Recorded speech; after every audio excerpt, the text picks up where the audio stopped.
चवदार कोंबडीच्या झटक्यामध्ये आज आपण बनवणार आहोत चिकन शोरमा। मी बाहेरच्या गोष्टी जसं हळूहळू घरी बनवते आहे ना, मला बाहेर जाऊन खायची आता इच्छाच होत नाही मंडळी। तर चला बनवूया चिकन शोरमा। तर सर्वप्रथम मिरची भज्यांच्या ज्या मिरच्या असतात त्याला पाण्यामध्ये मीठ टाकून शिजवून घ्या। आणि ह्या मिरच्या तिखट असल्या तर चांगलं आहे, कारण की ह्याच मिरच्यांमुळे शोरम्यामध्ये तिखटपणा येईल। आता पत्ता गोबी, बीट, गाजर याला चांगलं चिरून घ्या। जसं व्हिडिओमध्ये दिसतंय ना मंडळी, सेम तसं चिरा।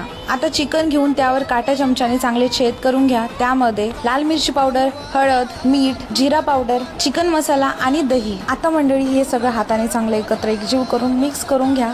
त्यानंतर 15 मिनिटं मॅरिनेशन साठी ठेवून टाका। आता याला कमी गॅसवर गरम तेलामध्ये चांगलं फ्राय करून घ्या, एकदम क्रिस्पी। त्यानंतर चिकनचे चांगले छोटे छोटे तुकडे करून घ्या। आता बस यामध्ये मंडळी मेयोनीज टाका, खूप साऱ्या टाका, चांगले एकत्र एकजीव करा। आणि त्यानंतर एका मैद्याच्या पोळीवर पत्तागोबी, गाजर, बीट, मिरची आणि आपलं चिकन। आता या सगळ्यांना चांगलं बटर पेपर मध्ये गोल रॅप करून घ्या। हा चिकन शोरमा इतका भारी बनला होता ना मंडळी, मम्मीला तर इतका आवडला, ती तर खूप खुश झाली।